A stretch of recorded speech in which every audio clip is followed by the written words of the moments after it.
In this video we want to talk about the advantages and disadvantages of various training methods. So if we start with types of training and look at the various types of training we can imagine under various situations or circumstances. So we have on-the-job instructions, which is one type of training. We also have job rotation, shadowing, project-related training, we'll talk about that later as well, and coaching and mentoring. So we have 5 different types of on-the-job instructions which we can look at in the first part of this video. And we'll start with on-the-job instructions. So let's look at the advantages in each and disadvantages of various types of issues associated with on-the-job instructions. So first of all, the advantages. Well, it's cost effective and economical. It's quite cheap. So it's on-the-job instructions. The trainee is working on the job and getting advice and direction whilst working on the job. So it is quite cost effective. There is an outcome which is an outcome which contributes towards the revenue of the organization. It's an output which is useful. It can be perhaps sold. So it's cost effective and it's economical. However, bad habits and working techniques can be passed on if the trainer is inexperienced. So the fact that there is one person training another on the job to complete various tasks, the trainer may, him or herself, have acquired bad working habits over the years, or bad working techniques, which would then be passed on to the trainee. So there are disadvantages of this type of on-the-job instructions. It's also the case that the trainee receives immediate feedback and improvements can be made. So that's an advantage. The advantage is the trainee was performing the tasks set out by the trainer, working on the job. The trainee can get instantaneous feedback. The feedback is immediate. It's very appropriate. It's the task has been overseen by an expert, by someone who has done the task perhaps many times, who has a lot of experience in performing the task. So there is good quality feedback and immediate feedback for the trainee. Could have, however, a negative impact on productivity. For example, the trainee makes errors or works slower than the team. So the fact that the trainee is working on the job could mean that the trainee makes mistakes which will hold up everyone associated with that particular job. If the job is part of a long process with various stages, and the trainee makes a mistake on one of the stages, then perhaps the whole job will be held up, will be slowed down as a consequence of the trainee. So there is a problem about having a trainee working on the job, learning on the job, that it could slow down the whole process of work, and there could be a loss of productivity as a consequence. There's the establishment of better working relationship with trainee and instructor. As the trainee and the instructor work together, they form better relationship. They understand each other. They understand their abilities, their capabilities, their competencies. They understand what they can do and what they can't do, and there's a better understanding between them. So it leads to a better working relationship. However, the disadvantage is insufficient theory and knowledge. The work that the trainee is given may be how to do something, not why they are doing it. So the trainee does not develop in terms of decision making. The trainee rather knows how to do the job, not why the job is being done. Training is specific and to a purpose or for a purpose. There's a high transfer of learning. So the training is very focused. It's focused to learn some skill or perform some particular function. And there is a good transfer of learning from one person to the other, from the trainer to the trainee. There's a high transfer of skills. However, it's one-to-one. So the disadvantage is it's not suitable for large groups of trainees. If there are large groups of trainees, there may not be enough trainers to take on the task of training them. There may not be enough trainers or enough people with the experience or the ability to act as trainers. So we see in the context of on-the-job instructions that there are a list of advantages and some disadvantages. The next one is job rotation. Again, advantages and disadvantages. Well, with job rotation there are opportunities to develop new skills and knowledge, experience, and getting more exposure to work in different roles. So an employee does various tasks and as a consequence has a wider set of skills, is more flexible within the workplace because he or she has performed different tasks. However, the disadvantage is that it interrupts the working patterns and schedules. The employees, the trainees I should say, are moving from one set of tasks to another. So there is disruption to the working pattern. Schedules of work are being disrupted because the trainees are moving from one set of tasks to another. It all has to be coordinated and work must continue. So the fact that one group of workers is changing tasks because of job rotation means that the continuity of the work might be at risk. There's also the increased productivity as job rotation prevents boredom and demotivation. Well, it's the case that humans need stimulus. They need to be interested. They need to have a challenge. And if people are doing the same task over and over, perhaps the same small task over and over, they get bored, which may lead to absenteeism from work, a loss of productivity. They may even leave the company to try and find alternative employment elsewhere which is more enriching. The disadvantage is it's costly to train employees for different job roles. If an employee picks up a set of skills in a particular task, that's the cheapest way for the company to use that employee, not having the employee skilled in many different areas. That's costly to do, even though it gives the employee more flexibility and gives the organization more flexibility. But in terms of training, it's far more expensive to have employees trained in many different tasks. It's very similar to discussions on the division of labour. The division of labour is when people gain competencies and skills in a very limited set of skills, a very limited set of tasks. They apply themselves to those set of tasks, they perform them very well, and over a period of time, learning by doing, they become more proficient, more expert, and faster. So if they're moved around to various tasks and acquiring skills in performing various tasks, it's costly for the organization.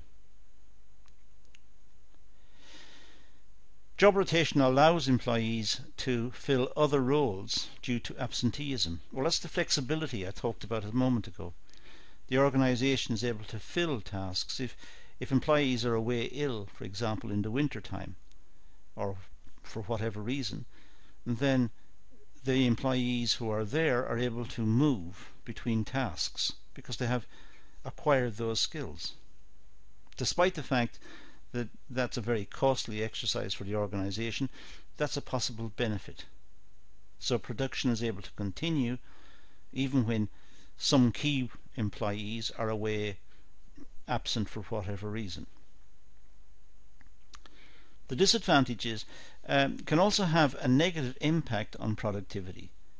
It takes time to learn new skills and train employees. So job rotation is not just expensive, tying up resources and tying up the trainer's time and so on, but it takes time to learn new skills and train employees, and that's expensive and has a negative impact on productivity, because the employees, the trainees who go in to learn the new tasks, will start by being very unproductive. They will have to build up their skills, and just when they build up their skills to being productive, they move to the next set of tasks, and that's the idea of job rotation. So in effect, the employees are not very productive throughout the training cycle. The advantages, another advantage is it helps management identify hidden talents. When job rotation is used, the management may observe the employees, the trainees, they observe them, and the trainees may have particular aptitudes for certain tasks. So the management are able to match the trainees against certain tasks, and they know where they can use those employees most efficiently later on. However, it's also the case that job rotation may impact on the quality of products and services. Job rotation means the trainee is not very skilled, may not understand all of the procedures, the workmanship may not be of very high quality, and the quality of the product itself is impaired as a consequence. So in this set we've seen job rotation. We've seen some of the advantages on the left and some of the disadvantages on the right. So it's not clear cut that job rotation is a good thing. Another form of on-the-job instructions is shadowing. Again, advantages and disadvantages of shadowing. Well, the advantages are the observer gains experience of the job and its roles and responsibilities. So the observer, the trainee, can watch how the job is done by an expert, by someone who's highly trained in the area. So they watch and they learn.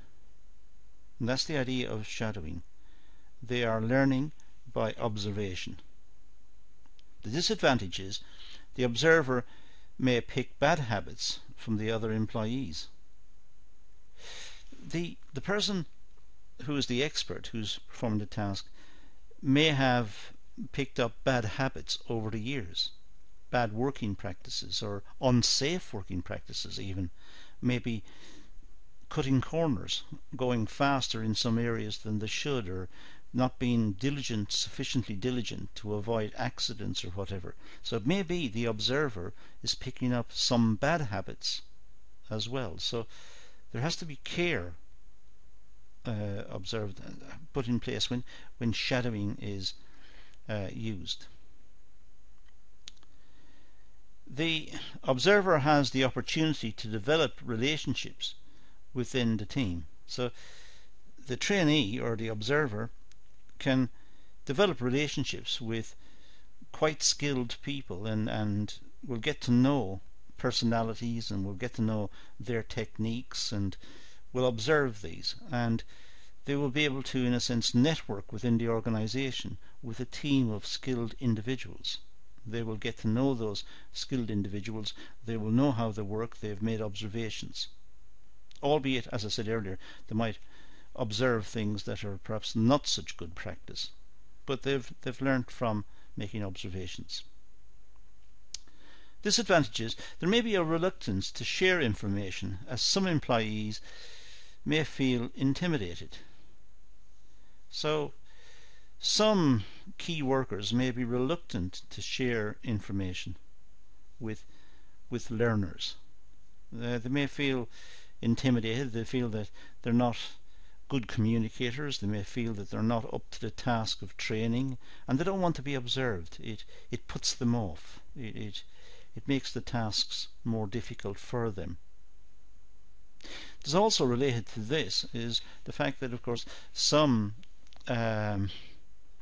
expert workers, some skilled workers may feel threatened that they are teaching other people their skills and their tricks of the trade, and that later on those trainees will replace them, and they will be made redundant and replaced by these new people, by the trainees eventually. So there might be a reluctance on their part to pass on their skills and their tricks and their ways of working. Shadowing does have an advantage of opportunities for future employment. The trainee is able to pick up skills and observe the way the expert workers go about their tasks. They may learn how to use specialist machinery and specialist equipment, and they make observations about how to set up the machines or set up the techniques and how to go about it generally. So they are picking up perhaps transferable skills which will enable them to develop their careers most effectively. However, it can be difficult to schedule and can disrupt working patterns. Shadowing can be difficult to schedule. Trying to find appropriate trainers to match the trainees and to try and fit in the trainees in a way that will not disrupt the trainers from working, and it will not absorb too much of their time, and they will lose productivity as a consequence.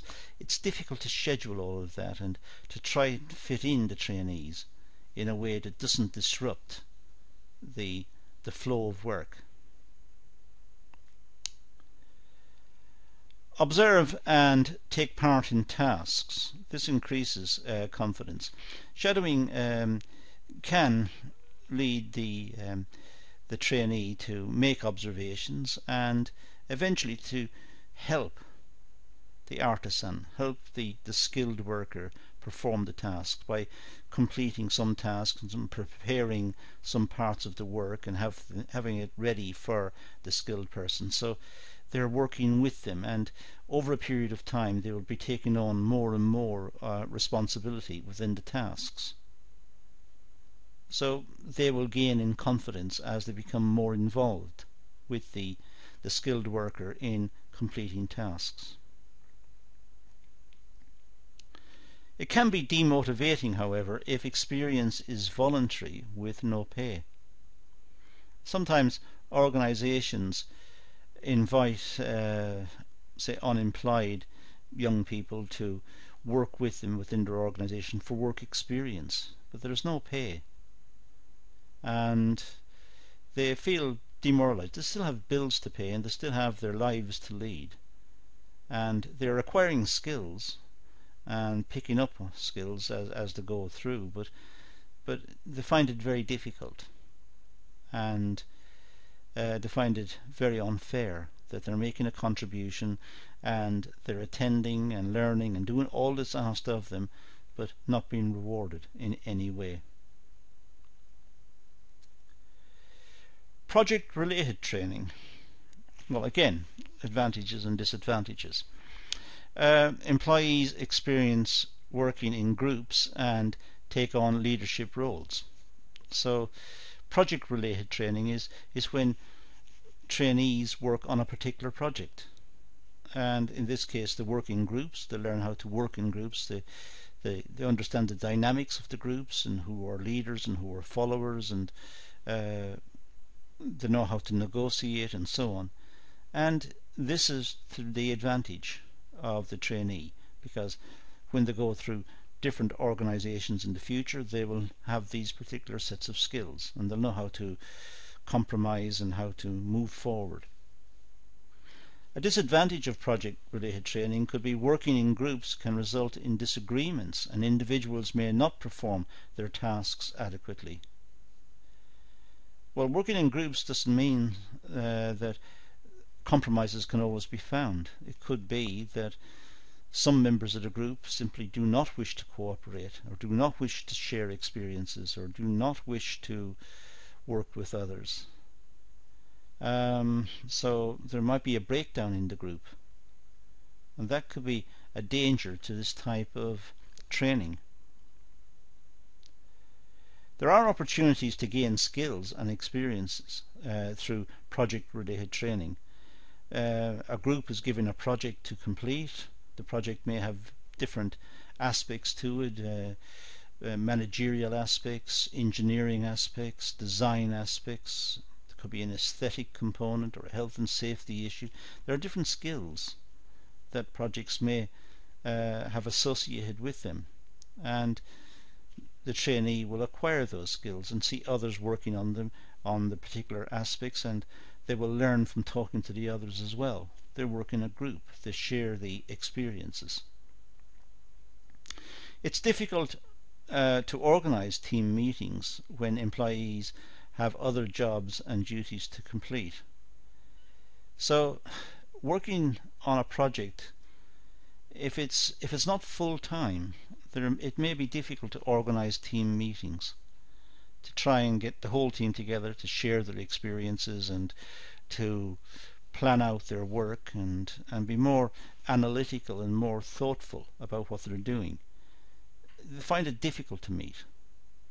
So it depends on the resources of the organization, whether they have allocated time for the meetings and slots for the meetings. If they haven't, if it's something that the group is expected to do whenever they have a chance, then it may be difficult to organize. Projects are aimed at a purpose and meet organizational aims and objectives. So the trainees who work on particular projects, project-related training, they see the project as contributing towards the organization, towards the attainment of its corporate objectives, towards some issue, resolving some problem within the business. So they understand the importance of the project and they feel more committed as a consequence. However, least confident group members tend to become overshadowed by more confident group members. Whenever people work in teams, some people become dominant, others become followers. And to that end, they become branded as followers and others become dominant and focal and leaders. So there is an element of people finding their positions determined from the activities of the group. The management will see them as followers and they will slot them into tasks where they can live out that type of existence, that type of role. Others will be leaders and they may go into management and work their way up the managerial ladder, for example.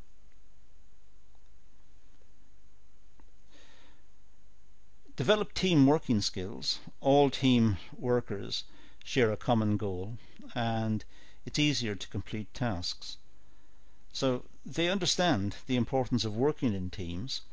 They understand that when there are problems with the project, for example, with the work, they're able to share the problem with others, talk to others, find solutions, get different perspectives on the problem and work forward. So they find it easier to complete tasks. They're all working towards solving the problems and getting the project completed. So they're working as a team. They understand the importance of team working. So those are some of the issues associated with project-related training. Now we go to coaching and mentoring. Again, advantages and disadvantages. Well, flexible approach learning is at the pace of the learner needs. So it's a very flexible way of learning. They're being mentored. They're being taught by an expert member of staff, but it's not continuous. They're mentored from time to time. They can go and see the person with particular problems and issues if they wish. So the learning is at the pace at which the learner needs. The coach or mentor may not have the right skills, however, or the right qualifications. Simply having a mentoring program doesn't mean that the right mentors are there. The organization may not have sufficient mentors, or the mentors may not be adequately trained. They may not have the personal qualities to be a good mentor. They may not have the experience. They may not have the understanding. So it's important that the organization find appropriate mentors to teach the mentee, and to give the mentee knowledge, experience and confidence, and generally support the efforts of the mentee, the person who has been mentored. Feedback is instant and improvements made on the job. So whenever there are issues, the mentor can become involved and make recommendations and suggestions, and perhaps give a demonstration, and generally work through a problem, so that improvements are made instantaneously. The person who's been mentored will understand the logic, understand the process, and they will be able to institute that the next time they encounter similar circumstances. Senior management and staff may be unwilling to take on the task of mentoring, especially if the additional responsibility is unpaid. It's often the case within organizations. People are invited to become mentors, but they're not paid for the extra effort. So many will shy away from becoming mentors because it's extra work, it's extra responsibility, and there's no reward for doing it. No financial reward for doing it in many organizations. So some will shy away, which means the organization may find it difficult to find appropriate mentors. Trainee is self-motivated and willing to learn. Well, that's an advantage. The employee, or the trainee, or the mentee, is someone who understands the mentoring system, understands that they have to make a good effort to try and complete tasks, understand the tasks, and learn by doing, and understand they should consult the mentor when it's necessary to do so. They should not absorb the mentor's time. They should not make the task into a two-person task. It's a one-person task. It's simply, if they hit a problem, they go to the mentor and get solutions and get recommendations. But they should not run to the mentor on a regular basis for tasks which they themselves could solve if they showed more initiative. It's a time-consuming task and requires motivation and dedication from the trainee and the mentor. It is an extra layer of work for the mentor. The mentor has to do his or her tasks as normal, and in addition to those has to mentor someone else and keep an eye on someone else, give them guidance and suggestions and talk to them and get them to understand. It's an extra layer, and as I said, it may be unpaid. So it is time consuming. It does sap energy. Opportunities to work with senior managers and staff. Well, the mentoring scheme may involve opportunities to work with senior managers and staff. It depends on what the mentoring scheme is. It may be it doesn't involve those staff, but some may. And sometimes the fact that an organization has introduced mentoring as a process within its organization means it may want to look at certain employees and cultivate them for more senior positions by getting them a wider range of experiences and knowledge about the product and the processes of the organization, by getting them appropriate mentors, experts from within the organization, to teach them particular skills and particular ways of working. Mentor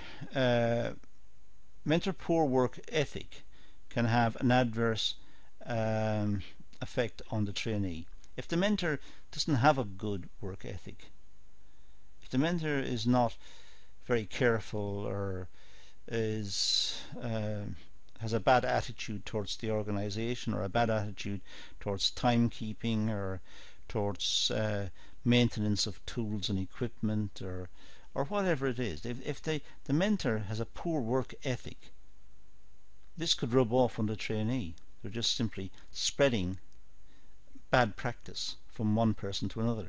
It's like contagion. The one person has bad working practices, so the other person who's been mentored by that person will pick up those bad practices. So as we can see from the list here on the slide, there are advantages and there are disadvantages, and they just need to be borne in mind.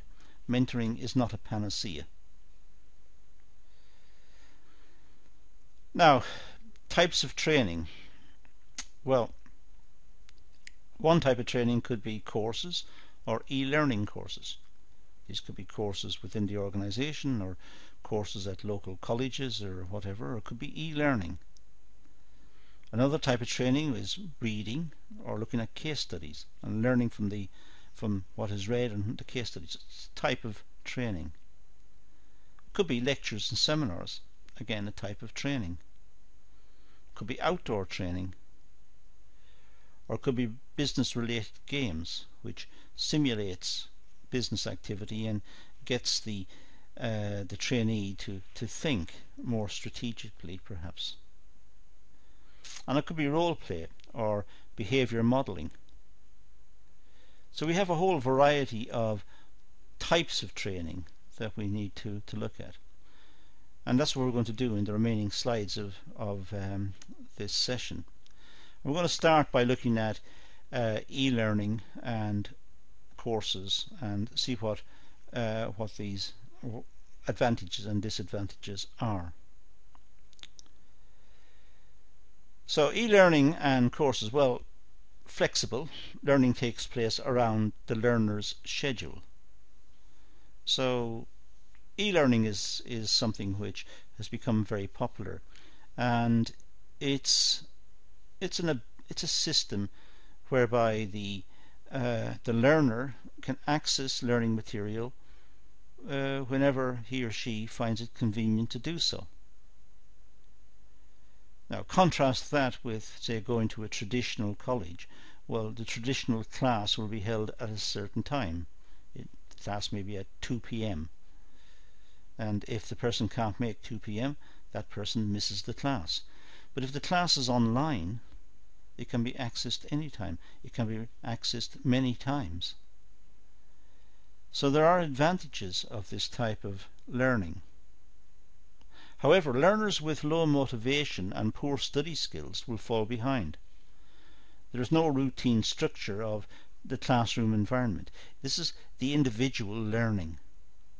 The individual learning, so the individual must have high motivation to learn, and if the person does not have high motivation, and if the person has poor study skills, they're not sure how to study, then those people will not learn significantly from e-learning courses. Online courses are cheaper and more accessible. There's no cost involved in travelling, for example. The students or the trainees do not have to travel to a local college, perhaps in traffic jams, and then pay for parking or go by bus and waiting for buses or whatever it is. It's an inconvenience. Whereas online it simply comes to their telephone or through their laptop or their iPad or whatever access point they've got. However, learners can become isolated as there can be limited face-to-face contact. As humans, we like having contact with our fellow man, our fellow species. We like to talk to people. We like to interact with them. It's a very human thing. And if we are simply learning from texts and learning from study material, we can become somewhat alienated. And it's important to recognize this and have mechanisms built in that will maintain interaction and maintain a sense of community and learning. Learning is tailored to the learner's needs. Well, generally speaking, for many courses that can be the case, that only particular classes that are relevant for particular courses will be put online, and the learner can then focus in on the classes that he or she needs specifically. And many organizations are starting to do that. They're making their own training programs available online so that the trainees within an organization can access material about the organization, about the products and the processes and so on, and access them online whenever they wish. There are, however, technological issues that may be important. It may be difficult to access online resources, for example. The internet may not be ever present. It may not be everywhere, or the internet may be slow in some parts. So there may be issues about access. It does build self-confidence and learner confidence. Learning is geared to the learner's pace. The learner can study a lot or study a little or spread it out or go back over it again, learn it a second time, make notes from it, move on, learn something new, move back. So it's all to the learner has got power. The learner can organize his or her study pattern. So it builds self-knowledge and learner confidence. They're learning by taking control of the resource.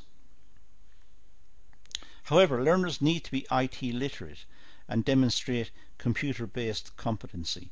They must be able to access the material, which may be accessed on a browser, or it may be through some specialist VLE, virtual learning environment, some piece of software that's designed for learning purposes.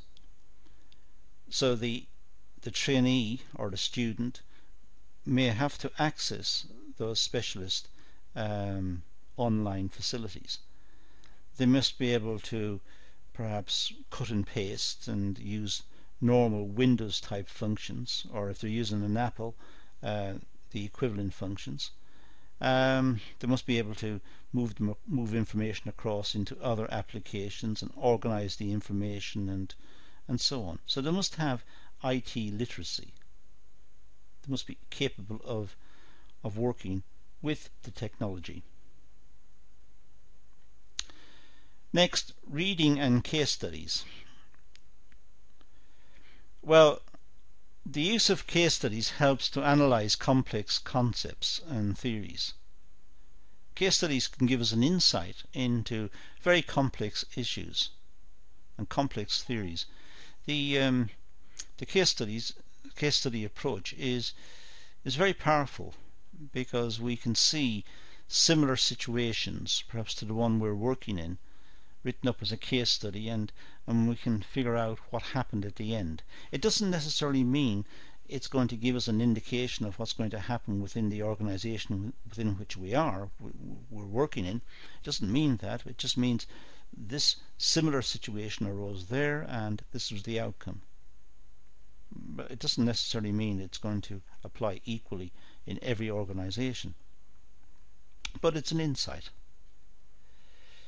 The disadvantages: the use of case studies is time consuming, especially for short training courses. If the organisation is running a short training course, perhaps half a day, on some particular topic, if the trainer gives out case studies, by the time everyone has read the case studies, thought about them, thought about the case study, let's say, by the time they've done that and perhaps got down to some discussion, the training event will be over. There will be no time to reflect or to discuss deeper.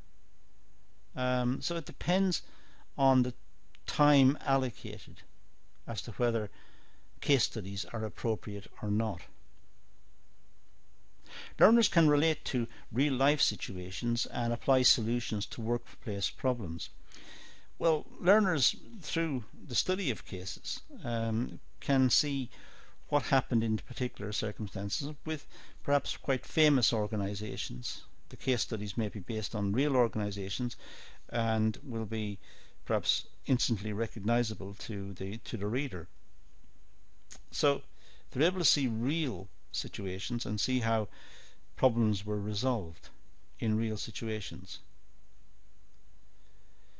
However, it may be difficult to find case studies that are directly relevant to particular training courses. There are many case studies available, but particular organisations may find relevant case studies difficult to find. Relevant to their circumstances, relevant to their type of industry, to their type of production, to their type of situation. So it may be difficult to find those. Reading develops knowledge of concepts and theories and their applications. So getting people to read case studies is getting them to develop their critical faculties, getting them to read, understand, link points together, become more analytical. However, there can be more than one right answer. Different people will have different perspectives on the right solution. There's problems with validation. So when the case study is read, somebody may read the case study and analyze it in one particular direction. Somebody else reads it and analyzes it in a different way, and there's no coherence. They don't come to the same conclusions. That can often be the case.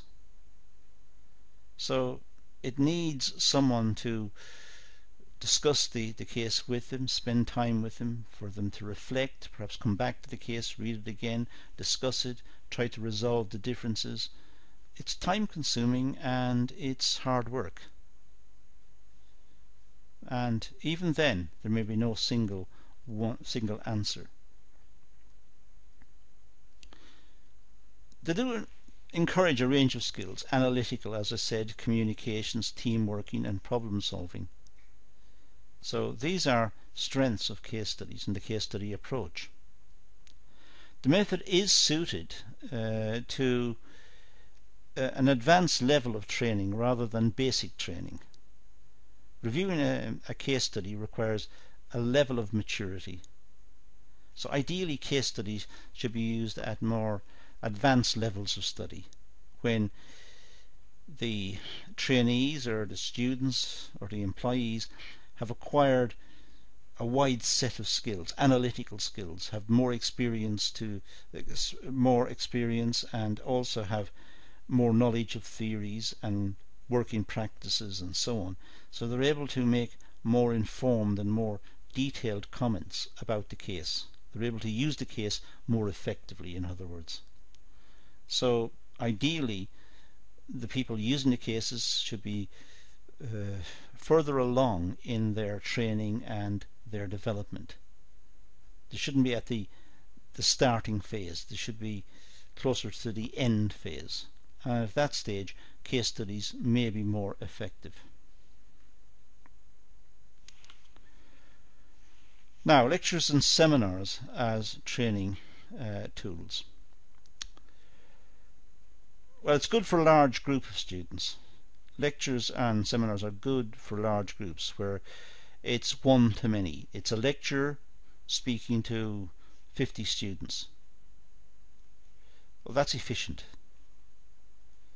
It could be a lecturer talking to 100 students. That's efficient. One-to-one might be seen as very inefficient, although it may have better quality outcomes for the one person who's affected. The student who has one-to-one training from a lecturer, from a tutor, may understand deeper the situations that he or she is confronting. Lectures and seminars don't meet all learning styles. People learn differently. Some people learn by sitting and taking notes and listening to the lecturer. Some people want to experiment and think about things and discuss in groups. Others simply want to go and read first-hand accounts in the library and from books and journals and so on. Different people want to do things differently. So lectures and seminars are not the only way to learn, and they may not be the most appropriate way for all students or all trainees. Learning aims and objectives can be set to the pace of the learner, making this more student-centered. Well, there should be aims and objectives and learning outcomes set so that the lecturer is following a syllabus, and the syllabus should be coherent and logical.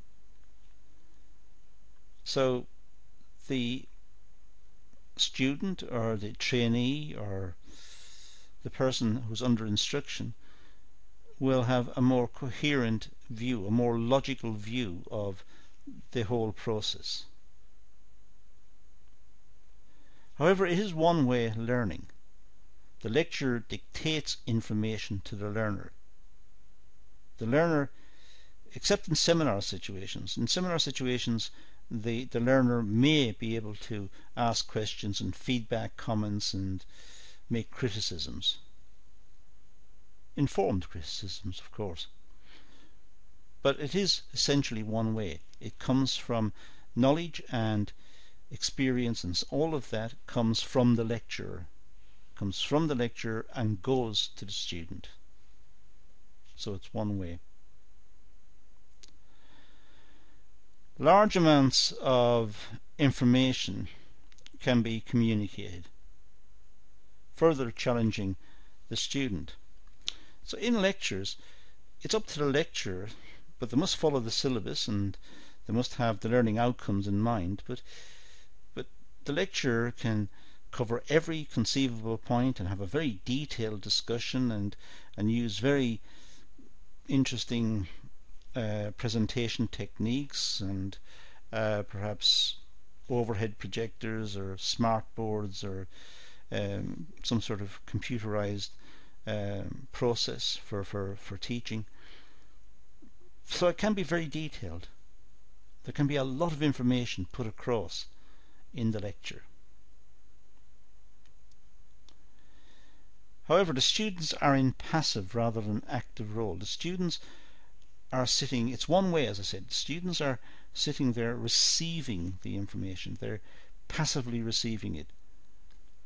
In a lecture, they don't make comments. They don't criticize or get upset or ask questions. Or the students are passively taking in what's coming at them.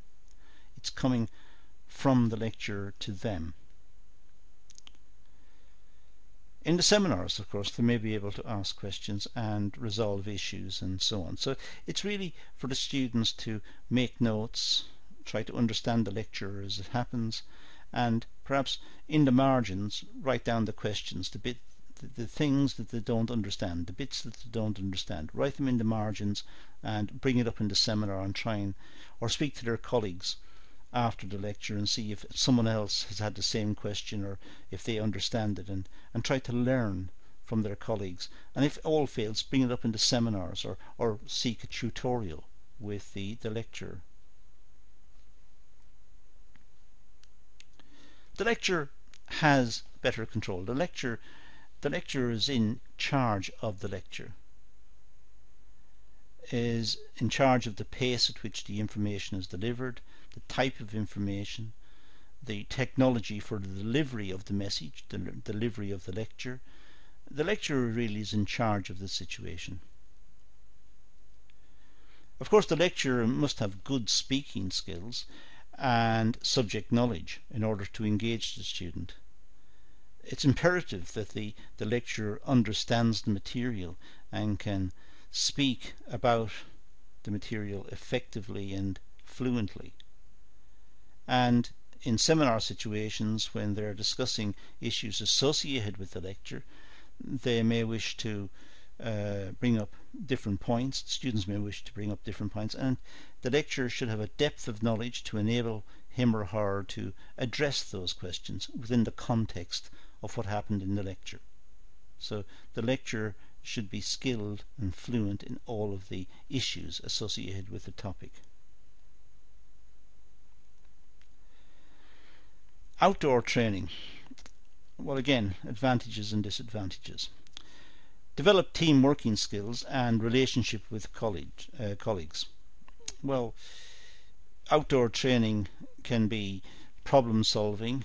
It could be at a training centre, for example, or an assessment centre of some sort. And here there will be the trainees will be given different tasks, different problems to solve, and they might have to work with colleagues, work in teams, and they will develop various skills and learn the advantages of working with each other. It can be costly to set up and also time consuming. The organisation will have to pay for the trainees to attend, they'll have to pay for the facilities at the centre, they will have to factor all of that into their training budgets and into their accounts. So it can be costly, and that could be a drawback of using this system. It does encourage team working and problem solving skills, and in a sense in organisations, in companies, we do work in teams. We work in various teams, and the teams link to other teams, and that's what makes up the company. There will be different parts of the company, but they're all being pulled in the same direction to try and achieve, presumably, the strategic goals of the business. Outdoor training is not suitable for everybody's learning needs. Some employees may dislike working in groups or attending learning events. Some employees may prefer to work on their own. It doesn't mean that they're bad workers or they have low productivity. In fact, they could be very highly productive. It just means their personality types. They want to work on their own. They don't want to work in teams. They don't want to spend energy learning about others or talking to others or building up a team spirit with others. They want to work on their own, perhaps, and that's the most effective way for them to work. So it's not for everyone. Outdoor training, this type of activity, is not for everybody. Activities such as role plays and games help with employee motivation. So some people will enjoy outdoor events and outdoor activities because it'll enable them to form good working relationships with their colleagues. They will empathize with the objectives of the whole program because they're enjoying themselves. They will relate to the organization and they will enjoy the whole activity, so they'll be more motivated as a consequence. However, it can have a negative impact on productivity if employees are not attending a scheduled day at work. So training schemes means that the employees are released from work, which means the work that they would have done may not be completed in that day, so productivity will be lower. The employees are away from their place of work, so productivity may be affected. Attending conferences and seminars enables networking skills. So sending certain key employees to conferences and seminars may enable them to network with others and This could be to the advantage of the organization. They may pick up new ideas, and they may develop contacts with other organizations, which could be to the benefit of the organization itself later on.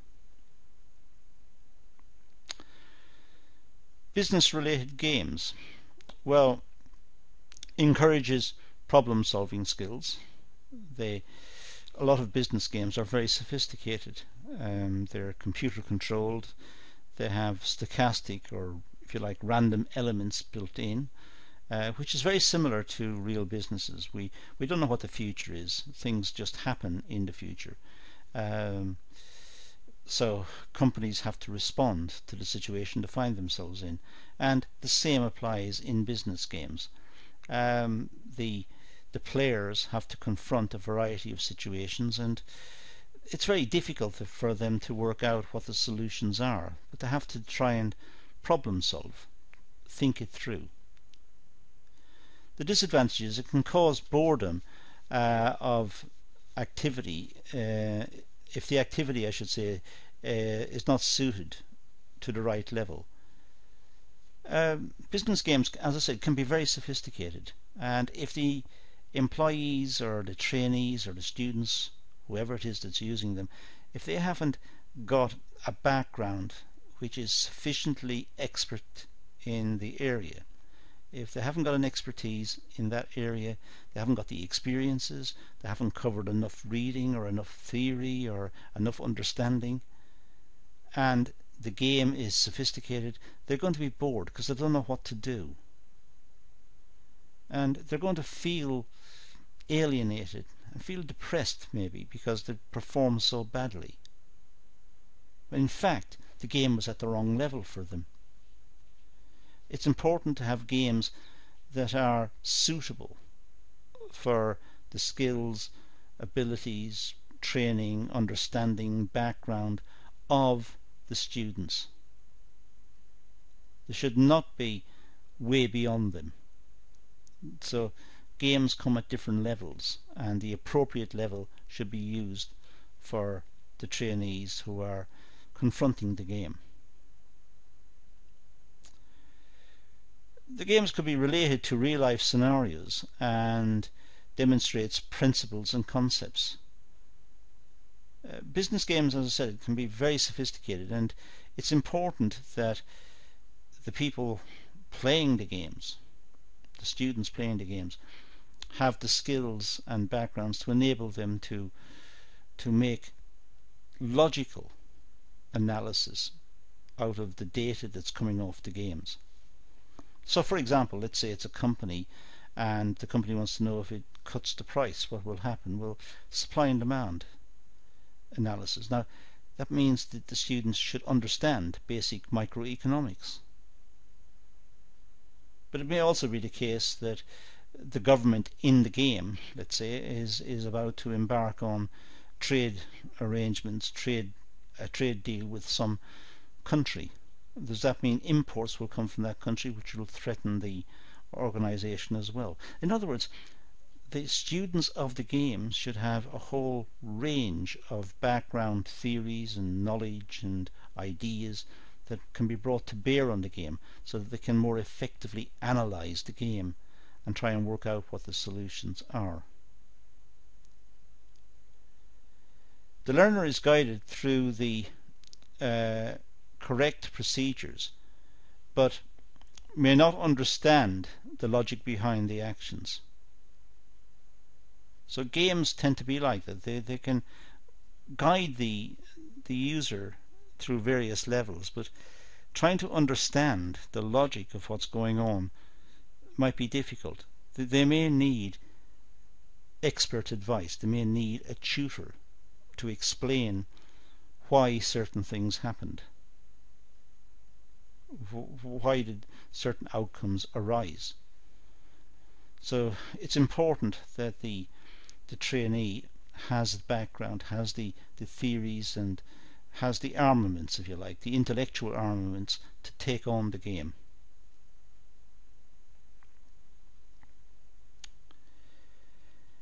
The activities are fun and entertaining and encourages motivation.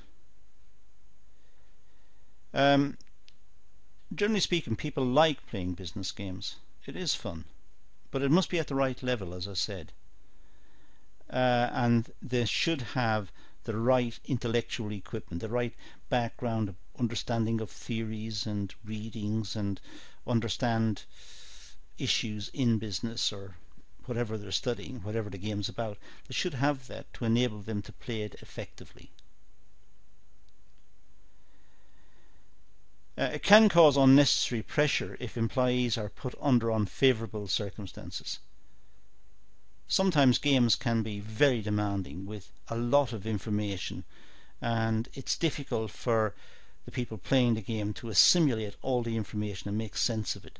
And they can become frustrated and annoyed because it's simply too much, it's too complex. And yet the game may be very similar to what arises and what confronts businesses on a day-to-day basis. So it may be a very accurate portrayal of real business life, but just when it's on a screen, on a computer screen perhaps, and people are working on the game, it's a lot to take in, and they may become frustrated. It builds team cohesion and encourages healthy competition. Business games can lead to competition, and healthy competition, when people try to outsmart each other and perhaps change the variables to their advantage and change their strategies and so on. So it can be a good simulation of business. But sometimes it doesn't encourage a lot of critical thinking. Sometimes it's people are insufficiently critical of the game, or sometimes they can see through the game and they can see what's required very easily. And because it is a computer game, it's quite determined. Unlike real business, which faces new situations every day. The economy is changing, technology is changing, the government has new policies. There are so many issues confronting business every day, new issues. It's a very complex thing to do, to run a business. Whereas with a computer game, the computer, generally speaking, does not contrive scenarios which are constantly evolving, constantly changing, and constantly becoming more complex. It tends to be quite a static environment in many respects.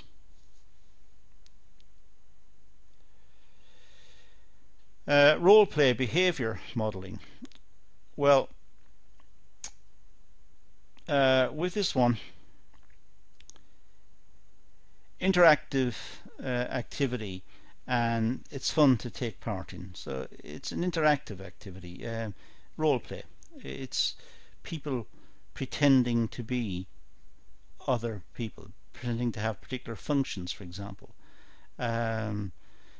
So some people will become the managing director of the business, role play that position. Other people will become marketing director. Some people may become production director or whatever. And what they have to do is to try and solve situations and negotiate and find solutions to problems. So it's very interactive. It's quite fun because people are adopting a new persona, a new personality.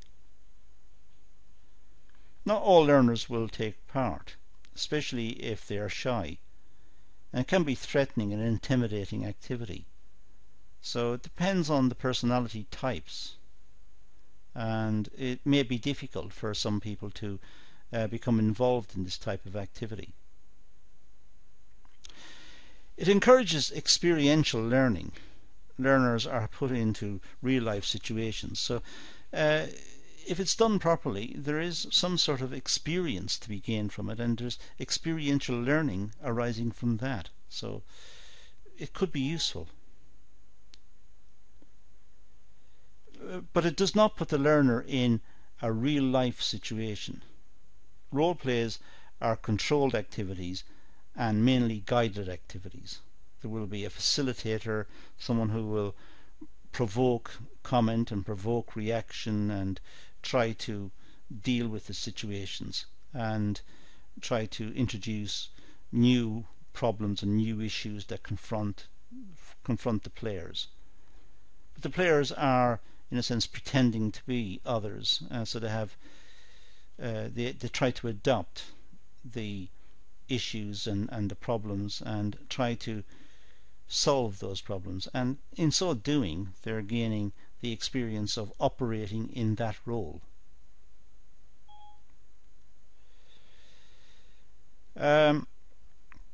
Concepts and principles can be portrayed through role play activities. It's possible to have role play, and it could be used for teaching, where one person adopts a particular role, another person yet another role within the organisation, and through communications and discussions and bargaining, principles and concepts are understood more clearly. If not carefully constructed, can cause confusion, especially if the activity involves larger groups of learners. And that's the problem with role play. It has to be controlled very carefully. It has to be set up very carefully. There has to be clear understanding on the part of all the players, and there has to be good scenarios, very clear scenarios set out, and there should be clear learning objectives that are should come out of the whole activity. Otherwise the participants will feel that it evaporated at the end. It came to nothing.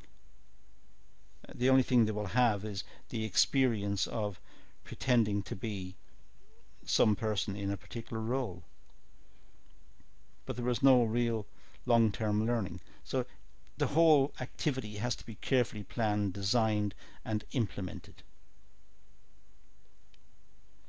It does allow the learners to be confident and encourages critical thinking.